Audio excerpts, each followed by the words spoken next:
Hello guys, एक बार फिर स्वागत है आपका हमारे यूट्यूब चैनल सौर विद्या में। आज हम पढ़ेंगे क्लास 11th का पॉलिटिकल साइंस का चैप्टर नंबर 2, जिसका नाम है चुनाव और प्रतिनिधित्व। गाइस, ये वीडियो इस टॉपिक का पार्ट 2 होने वाला है और आज की इस वीडियो हम देखेंगे चुनाव और प्रतिनिधि। तो चलिए बिना कोई देरी किए आज हम अपने प्लेलिस्ट का वीडियो नंबर 5 शुरू करते हैं। चलिए सबसे पहले हम देखते हैं कि इस चैप्टर में हम क्या क्या पढ़ेंगे।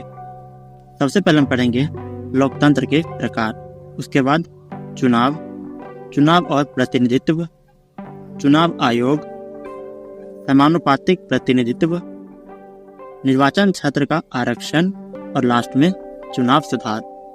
यानी कि इस चैप्टर में जो हमारा चैप्टर का नाम क्या था, चुनाव और प्रतिनिधित्व, इस चैप्टर में हम ये सारे मेन पॉइंट्स पढ़ेंगे। और आज की वीडियो में क्या पढ़ेंगे?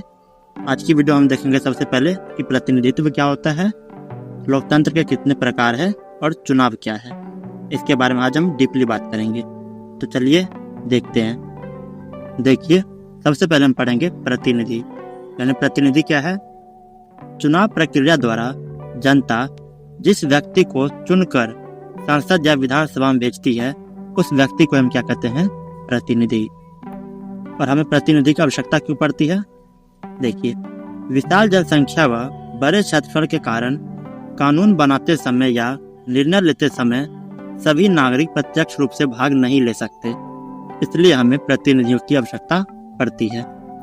देखिए, हमें प्रतिनिधियों की आवश्यकता क्यों पड़ती है? क्योंकि आपको पता होगा कि जो भारत है, भारत में काफी बड़ा जनसंख्या है, इनकी बहुत लोग रहते हैं। यानी यह देश एक विशाल जनसंख्या वाला देश है, ठीक है। और इतने बड़े देश में कानून बनाना या फिर कोई निर्णय लेने के लिए हम हर नागरिक को उसमें भाग यानी उसमें हिस्सा नहीं दे सकते। अपने संसद में सबको नहीं बिठा सकते, इतना जनसंख्या है। इसीलिए हम क्या करते हैं कि अपने कुछ प्रतिनिधि बना लेते हैं। हर ग्रुप में अपने अपने कुछ प्रतिनिधि बनाते हैं और उनको अपने तरफ से बोलने के लिए संसद में भेजते हैं और वो जाकर संसद में अपनी बात या अपनी राय रखते हैं। इसीलिए हमें प्रतिनिधि की आवश्यकता पड़ती है, ताकि हम अपनी बात संसद में डायरेक्ट रख सकें। संसद या विधानसभा में अपनी बात हम पहुंचाने के लिए हम प्रतिनिधि का चुनाव करते हैं। आशा करता हूँ समझ गए होंगे। चलिए आगे देखते हैं। अब देखिए, प्रत्यक्ष लोकतंत्र क्या होता है? नागरिक रोजमर्रा के फैसलों और सरकार चलाने में सीधा भाग लेते हैं।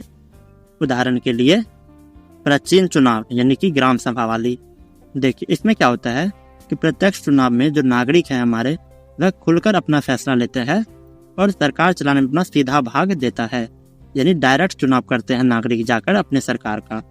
जबकि अप्रत्यक्ष चुनाव में क्या होता है कि जो जनता है वह अपने किसी प्रतिनिधि का चयन करते हैं और वो प्रतिनिधि जाके आगे सरकार का चुनाव करते हैं। यानी कई सारी जनता क्या करेंगे, अपनी एक प्रतिनिधि चुनेंगे और वो प्रतिनिधि आगे जाकर एक सरकार को चुनेगी। लेकिन प्रत्यक्ष लोकतंत्र में क्या होता है कि प्रत्यक्ष लोकतंत्र में जनता जो है वह बिना किसी अपने प्रतिनिधि को चुने डायरेक्ट सरकार का चयन करती है। इसे हम क्या कहते हैं? प्रत्यक्ष लोकतंत्र। और जब जनता किसी प्रतिनिधि का चयन करती है और वो प्रतिनिधि अपने किसी सरकार का चयन करते हैं, तो इस लोकतंत्र को हम क्या कहते हैं? अप्रत्यक्ष लोकतंत्र। आशा करता हूँ आप समझ गए होंगे। चलिए आगे देखते हैं। देखिए, अगला क्या है हमारा? चुनाव। चुनाव क्या होता है? जनता जिस विधि द्वारा अपने प्रतिनिधि का यानी कि अपने प्रतिनिधि का जनता जिस विधि द्वारा चयन करता है, उस विधि को हम क्या कहते हैं? चुनाव या फिर निर्वाचन। आप याद रखिए, चुनाव और निर्वाचन एक ही वर्ड है, एक ही चीज है। कई बार एग्जाम में पूछ लिया जाता है कि चुनाव क्या है, या फिर पूछ लेते हैं कि निर्वाचन क्या है।